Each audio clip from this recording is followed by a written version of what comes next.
Hey there, happy Tuesday. I hope you're having a wonderful start to your week. As all good things do, it must come to an end, and the ever-increasing wish list did come back down yesterday on Monday to 306, which is still a really high wish list number, and the exciting part is we're over 2,000 wish lists at this point, so Thronity and I are very excited about the performance so far. If you have not checked out the demo at this point, go check it out. There'll be a link probably above and below in the comments. You can play the demo. It's 20 to 30 minutes, an absolute blast of the day. Could be a good lunch break for you.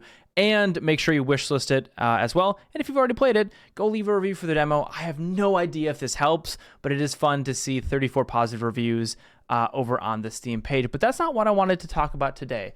Today I wanted to kind of take a step back after the exciting, fun weekend of launching the demo, seeing people play it on YouTube, getting feedback from you all. I wanted to talk about why I do any of this stuff. Why am I making a game? Like, why am I making YouTube videos? All these things are tremendously difficult and honestly, so far have not been financially successful. So what is it about these things that keep me coming? And I wanted to start with YouTube, the thing you're watching right now. Why do I do YouTube?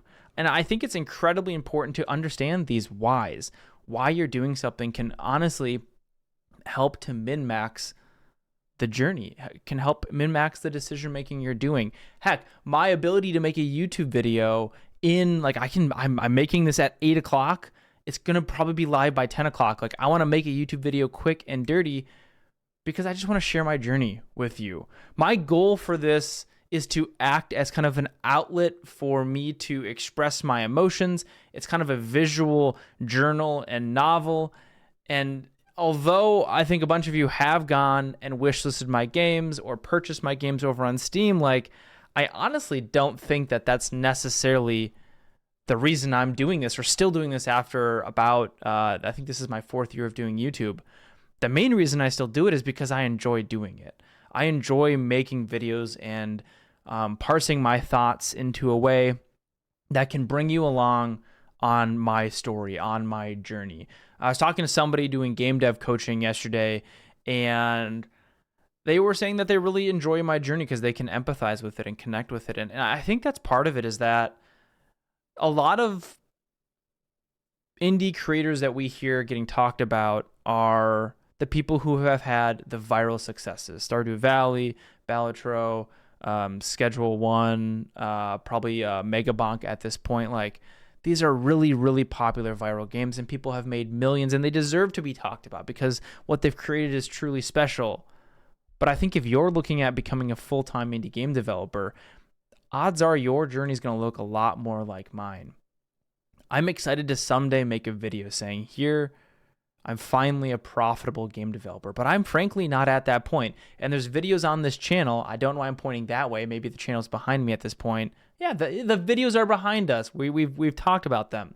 There's things I've talked about and shared about all of the numbers about how much money I'm making, where I'm making the money from, my thoughts on those different income sources. Because I want to bring you along to that journey that sets your expectations correctly. Quitting your job to become a full-time game developer is a terrifying thing to do. But if you know what you're getting yourself into before you get into it, you can understand that risk. You can do that risk-reward analysis. You can look at your life. You can look at your income. You can do a budget. You can quantify some of these things so that the decision doesn't seem nearly as scary as it once did. I'm a firm believer in that. Hey, Immerse from the future here. If you want to support the channel any further, there's 2 really great ways to do that. The first one would be to go play a Game About Feeding a Black Hole's demo, leave a review, leave a wish list. But the other big thing is to go check out the Aramis bundle. The fall sale is on right now, so you can get I think a whopping like 32% off my 2 games. My first 2 commercial games, Hexagod and Chess Survivors. A Game About Feeding a Black Hole will be added to this bundle at some point, but this is a great way to financially support the channel as I'm ramping up to release game number 3. Thank you so much for the support. I appreciate it more than you can even imagine. I'm also a firm believer in not telling you what to do with your life or giving you advice. So my advice is don't listen to my advice. It's what Jotson said on the Scope Creepers podcast, is some of the best advice is to not listen to people who are giving you advice. He also then later did say some advice he likes. So at the end of the day, we're all hypocrites, right? I'm not going to tell you what to do. I'm not going to tell you that my approach to making games is the best approach. I'm not going to tell you that this way of doing something in Godot is popular or that Godot is the right engine for you. I'm simply going to be sharing my journey with you because I think that's interesting. I hope it is. It's the way I'm approaching it. So I'm going to be sharing my thoughts, my experiences. And if you glean some advice from that, or if you glean in a strategy or an approach to thinking from that, that's awesome. You can also look at me and see what not to do, or use me as a canary in the coal mine for your different things. But I do hope you enjoy the journey that I'm taking you on, because I'm certainly having a lot of fun making games, and I'm blown away that I'm still here after 18 months. That's not to mention even why I'm making games in the first place. Like, games have been something that's been quintessential to my life. Like, some of my earliest memories are sitting probably like this far away from a screen playing Mario 64. Turns out I needed glasses.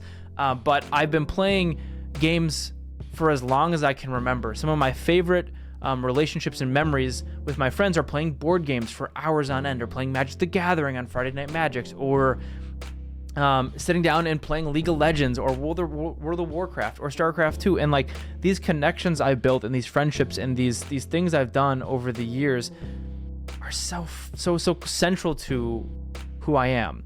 There's at one point in my life that I thought I needed to quit playing video games. It was on a bucket list of mine. And now that I have looked back at that bucket list, it's something I made in college. I look back at that bucket list and I'm like, what are you thinking? Why would I ever quit playing games? So instead, I doubled down, and it has been an incredibly rewarding journey to not only look at games different ways, but seep my life into making games.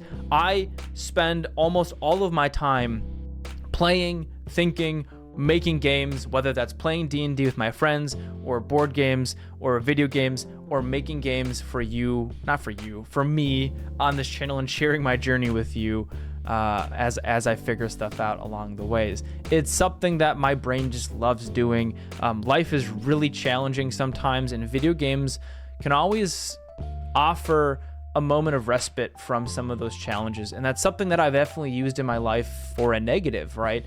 It's a helpful thing that can also be hurtful. So it's why I'm pairing a lot of life right now with also having a therapist to work through some difficult emotions, and I